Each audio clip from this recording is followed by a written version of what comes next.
Tapi satu yaitu membentuk akhlak itu tidak bisa. Biarpun bapak anaknya itu nonton seks di situ, tidak bisa. Kenapa? Akhlak itu dibentuk bukan soal ilmu, tapi soal biasa. Soal kebiasaan itu akhlak, Pak. Jadi kalau nggak biasa nggak jadi, Pak. Saya minta maaf ini, bukan nyindir ya, karena ini kebetulan contohnya bisa. Minum aja ya. Minum ini kan akhlaknya tangan kanan, gitu toh. Baca bismillah doa. Ini kalau nggak dibiasakan, kalau biasanya salah, ya jadi salah, Pak.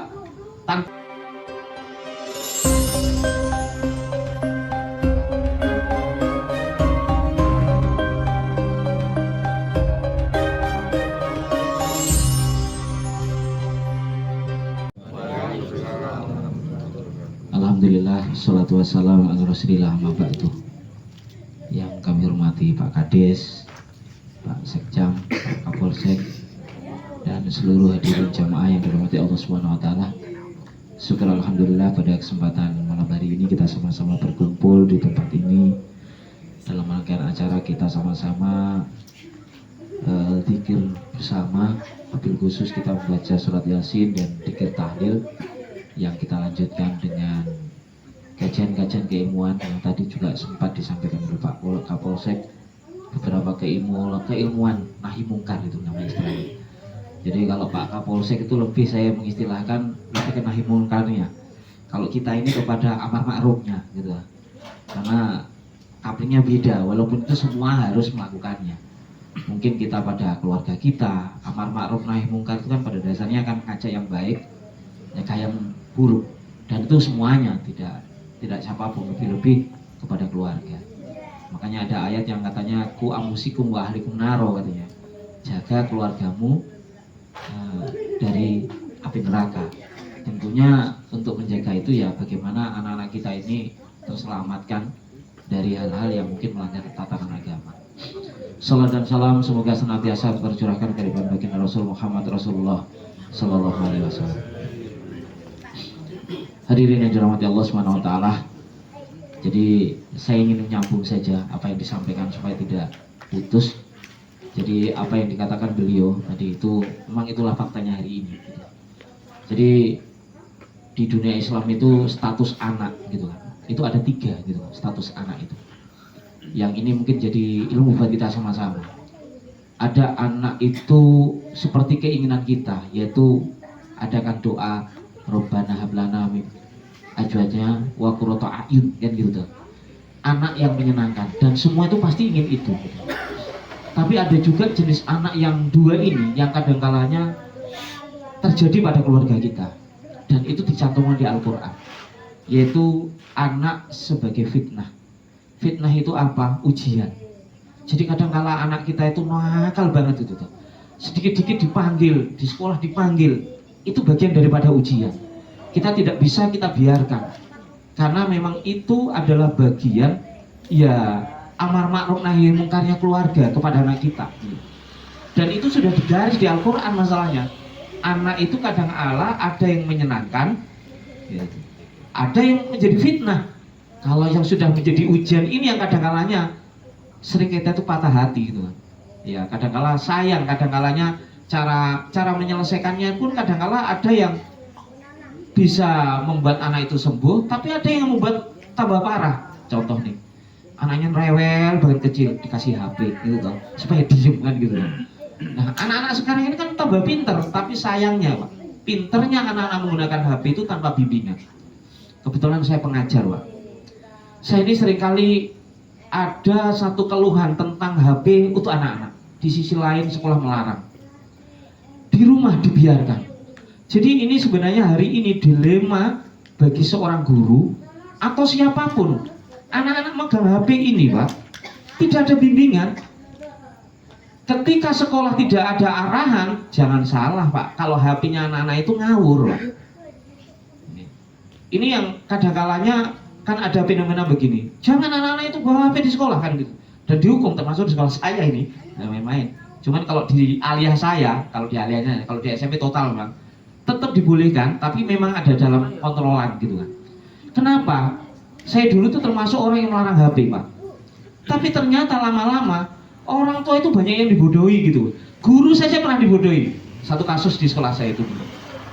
Anak-anak itu kalau memasukkan film yang cabul-cabul begitu tuh, border di dalam border di dalam border gitu kan. Jadi di dalam banget gitu loh, gitu kan. Kan ada kan begitu toh, border, bikin lagi di dalam lagi. Belum lagi di password di depan. Gitu. Jadi dulu itu ada guru BK ceritanya, nangkap HP.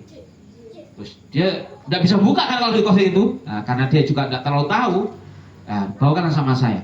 Ya saya jelas tidak tahu juga kalau memang yang pegang anak, tinggal anaknya panggil saja. Ketika dibuka, ya sudah. Biasanya saya paham kalau anak-anak gitu. Memang di dalamnya itu luar biasa. Dan saya yakin orang tuanya nggak akan tahu, gitu kan. Karena ilmu ini lebih banyak dipintari anak-anak. Ada yang begini tulisannya grup Esquad. Saya pikir Esquad itu apa? Ternyata isinya grup orang-orang cabul, Pak. Coba. Ini satu fenomena terhadap HP-nya anak-anak. Dan yang paling parah itu tadi saya katakan, HP itu anak-anak begini nih, pinternya tidak bimbingan guru, tidak awasan murid, tidak awasan orang tua. Jadi pinter sendiri, dan namanya pinter dan ngawur. Dan itulah yang sekarang saya itu sering ngobrol sama teman. Saya itu pernah, Pak, di sekolah aliyah saya bicara aliyah. Kebetulan saya itu ngajar di SMP, juga ngajar di aliyah, di depannya beliau ini. Di aliyah itu saya pernah buka, kan ini kan rame-rame namanya anak itu game ya. Game apa namanya itu? Online itu ya, apa namanya itu, Free Fire, Mobile Legend itu toh. Orang tua itu kan sampai stres kan itu. Saya tanya sama guru saya, coba bisa nggak kalau anak-anak itu dibuat sebuah apa namanya harus connect itu dilihat nanti nonton di rumah? Oh bisa Pak. Oh kalau begitu begini, kita di sekolah kita buka ekstrakurikuler game, gitu. Buka ekstrakurikuler game. Waktu itu ada sebagian protes, saya katakan game itu sebenarnya nggak ada yang salah Pak. Yang salah itu kan ngatur waktunya, kan itu saja masalahnya. Anak-anak kalau sudah main game itu kan sudah lupa, kan itu saja. Tapi gamenya kan nggak keliru tuh sebenarnya. Isinya tak perhatikan nggak ada yang salah gitu kan. Nah saat itu ketika kita buat dengan harapan guru bisa kontrol, ternyata tidak mampu Pak. Karena orang tua toh masih juga biar di rumah pun total dibiarkan. Walaupun kita pantau dimarah-marah, ya anak-anak lebih pintar lagi. Tapi kita berusaha itu malah sering jadi masalah dengan orang tua gitu.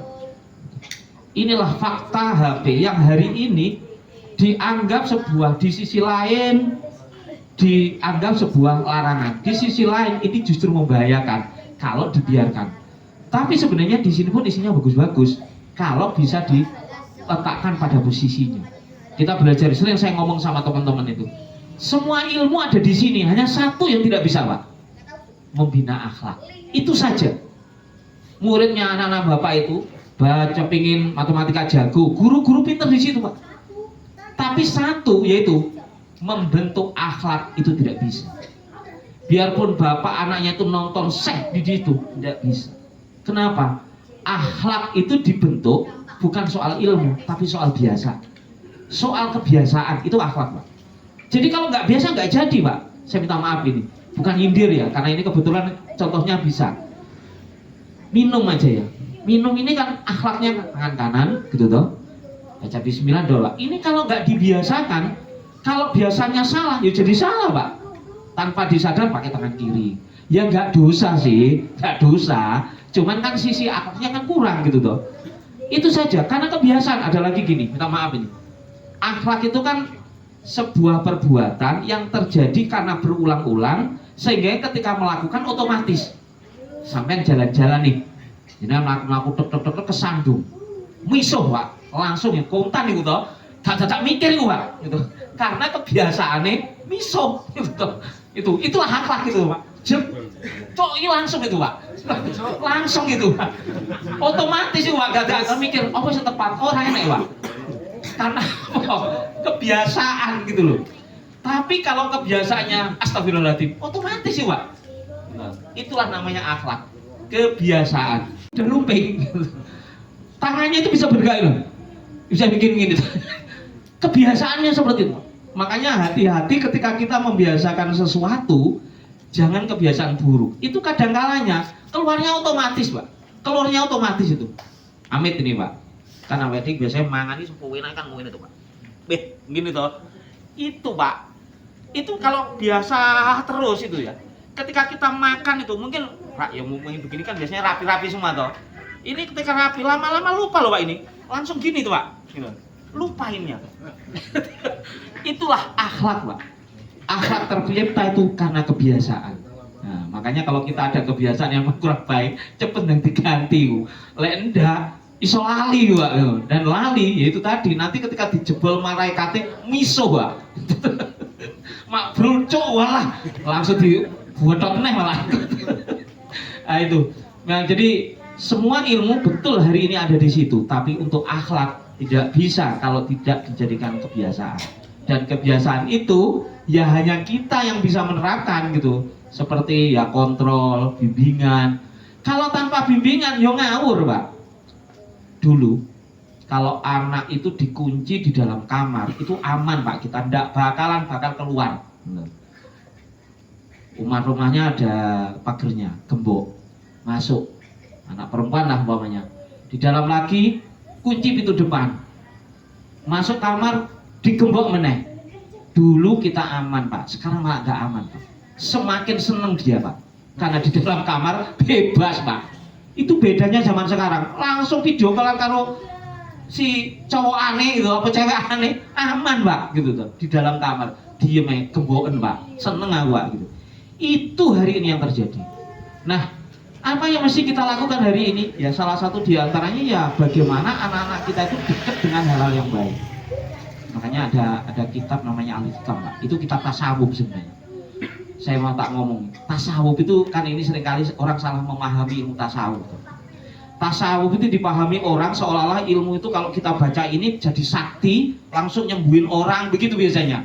Tasawuf nggak kayak gitu Pak. Tasawuf itu ilmu hati yang memperkuat ibadah kita. Jadi kalau sampean sholat gitu ya, Allahu Akbar. Awak dia kadang-kadang sholat mikir utangnya aja tuh, jangan tuh. Awak dia sholat Allahu Akbar. Saat pertama kusuk Pak, roh motor ngueng-ngueng ini, kurang ajar sopo itu. Itu kepikiran itu Pak. Gitu.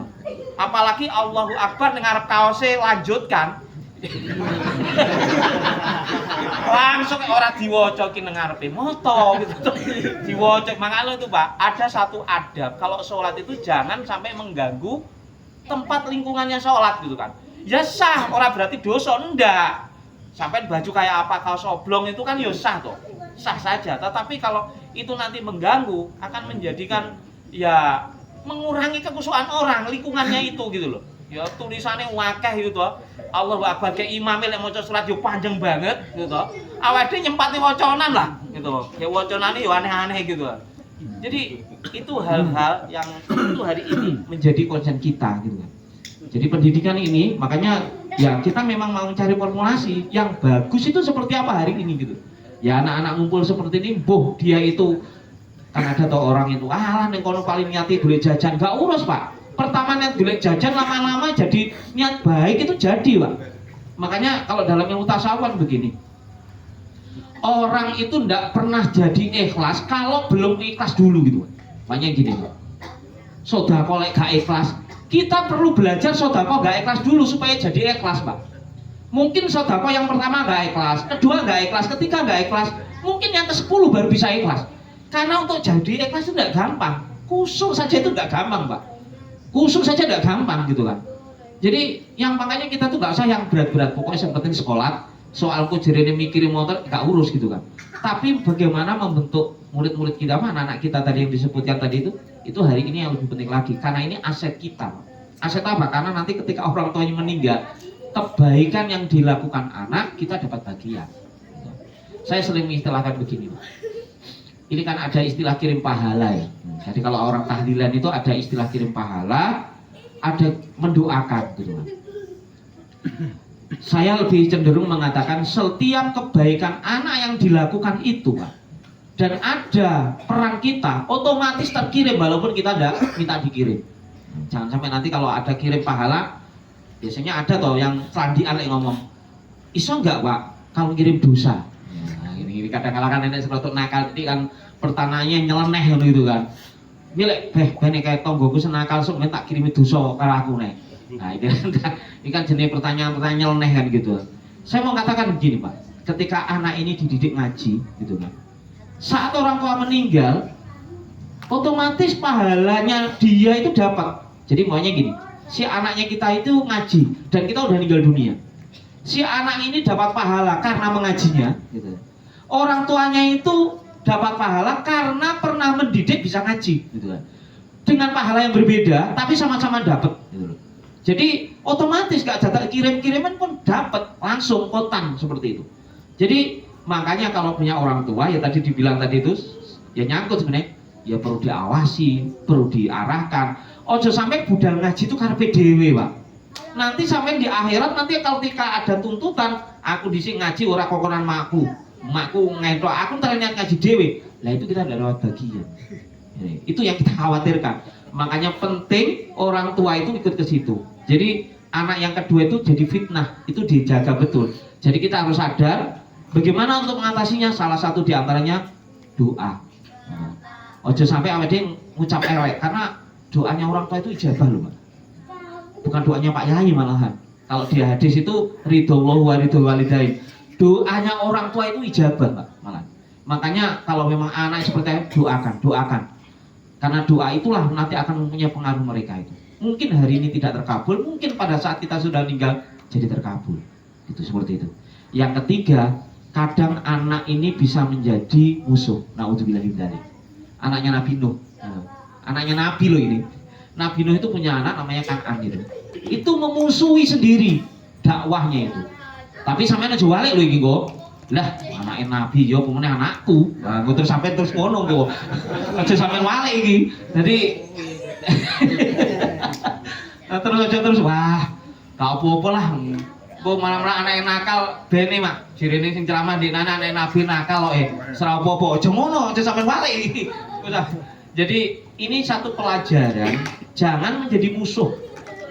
Makanya pom-pom kecil inilah kekuatannya kita, gitu. Kekuatan kita. Makanya ya hari ini pendidikan yang paling penting adalah agama, Pak. Tapi ini Pak, saya pom-pom sampai kumpul. Mudah-mudahan sampai tidak salah memahami kata-kata saya. Karena ini kalau salah, kadang-kala saya dituduh yang aneh-aneh. Ini hari ini, saya ini sepakat Pak, ada banyak tahfiz, banyak orang baca Quran. Setuju saya. Tapi bukan itu yang namanya ilmu agama, gitu kan. Ini kan mengaji, banyak orang ngaji itu kalau disebut dia baca Quran, bukan ilmu-ilmu lain. Saya itu di rumah saya itu ada ngaji itu. Kalau sudah khatam keluar, Pak, gitu kan. Keluar itu. Kecuali yang perempuan itu biasanya. Karena dia menyangka yang namanya ngaji itu cuma baca Quran, gitu tuh. Bukan isinya Quran, gitu. Ya minimal beberapa kitab-kitab lah. Kalau mungkin kesulitan ya sudah kitab-kitab jadi ya gitu. Jadi banyak orang tua itu bangga anaknya hafal juz 30 juz tapi ilmunya enggak gitu. Itu yang kita khawatirkan malahan. Ya bukan berarti menghafalkan Quran enggak boleh, bagus. Tetapi ingat, ada ilmu-ilmu lain yang lebih penting dari itu. 30 juz itu, Pak, atau 114 surat itu hanya satu yang wajib dipelajari. Wajib dipelajari dan diamalkan. Surat Al-Fatihah. Kan itu toh. Kalau sholat gak baca surat Al-Fatihah, jenengan gak sah gitu toh. Hanya itu saja. Gak apa kul huwallahu ahad, gak apa-apa Pak sholat. Tapi harus moco. Cuman saya mau maksudkan ada ilmu yang lebih penting dari ini. Makanya ketika anak baca Al-Quran, pastikan anak juga diajari ibadah-ibadah lain, termasuk akhlak. Itu penting Pak. Saya pernah nanya sama santri saya itu gini. Tak teluk jam Pak, seping-ping. Jam 09.00 ya. Jadi ada satu cerita, saya tanya waktu itu pelajaran saya itu tentang pelajaran belas budi gitu. Nah waktu itu saya tanya santri saya, kamu waktu itu loh ada doa kan, Robbik firli wali walidaya warkamhuma kama robayani sohiro. Robbik firli ya Allah ampunannya dosaku, dosane wong tuaku, lan sayangono keduanya warkamhuma kama koyo waktu nyayangi aku waktu cilik. Nah, tak omongnya arek-arek niku. Rek, kamu itu kalau waktu kecil kan disayangi makmu. Mulai dari lek pipis, yo lek belum disedot barang karo makmu gitu toh. Nah, saiki pertanyaanku, sumben lek makmu tuwek, mencret, kira-kira kok gelem enggak? Diam semua Pak itu, Pak. Kayak sing jawab. Aku curiga gak gelem niku, Pak. Iki sing dikhawatirne, lek wis awake tuwek umpu-umpu, doprok. lek ngedusi gua alkohol disempur watu-watuan. Opo gak konyol awake dhewe gitu. Dan ini Pak yang kadang-kala penting banget diwanti-wanti sama putra kita gitu loh. Ini ada yang seperti ini, beneh lah bahasanya awake dhewe beneh lah. Beneh ning awake dhewe, beneh ora berarti bodoh nih, tapi ya gelem ngopeni ini. Kan akeh to ning Facebook iki jerene wong tuwa ngopeni wong papat iso, anak papat ngopeni wong tuwa sitok gak iso kan nonton di Facebook itu. Dan itu banyak memang gitu kan. Dan semua sebabnya dari apa? Dari awal. Yaitu pendidikan lagi. Makanya hari ini ya tentu seperti apa yang dikatakan Pak Kapolsek dan saya juga sama-sama gini, ya sama-sama hari ini. Dan pendidikan yang terbaik ya agama itu penting. Jago matematika silahkan Pak, tapi agama jangan gitu kan. Karena agama siapapun Anda, jadi apapun Anda, agama harus punya. Itu persoalannya gitu kan. Kalau matematika iso dikursusi Pak, lek akhlak gak iso kursus Pak. Aku kursus akhlak karena aku ben nabi, ora enek Pak. Gitu kan. Jadi gak enek, dan kursus untuk menjadi akhlak yang baik itu tidak cukup 1-2 hari. Tidak cukup, butuh lama. Saya itu pernah ngirim anak saya itu dulu tuh penasaran di Surabaya itu ada namanya baca cepat Pak. Jadi mau coba buku itu Pak 10 menit itu sak buku kandel Pak. Selesai Pak. Saya waktu itu dia penasaran, ternyata bener itu. 1 hari pinter bisa baca cepat. Tapi akhlak nggak bisa. Cukup pembiasaan. Makanya melalui kesempatan ini kita nggak usah lah duhur-duhur lek nganu anak. Isi penting awalnya anaknya dibekali ilmu hari ini, lebih-lebih ilmu agama, tatanan keagamaan, insya Allah menyelamatkan diri itu ada gitu kan. Gak mungkin kalau anaknya sampai kawal ini didi, gak mungkin Pak. Cukup agamanya saja lah yang mengawal dirinya. Jadi barangkali itu sajalah yang bisa saya sampaikan supaya jangan lama-lama itu Pak. Semakin banyak itu biasanya alah kakek terus ya, gak tuntas Pak biasanya. Kutah ya gelas dijoki ceret. Entah bisa wis dijoki Pak Kapolsek setengah, aku ngejoki setengah, cukup lah. Lek dijoki nek wah tumpah malah iso sing diombe katun malah anyep. Jadi itu sajalah bisa saya sampaikan. Poinnya adalah putra putri kita dan bagaimana HP ini menjadi pemikiran kita. Itu yang paling penting. Demikian saya kira wallahu yaufiq wa yu'adhu. Assalamualaikum warahmatullahi wabarakatuh. Ucapkan terima kasih kepada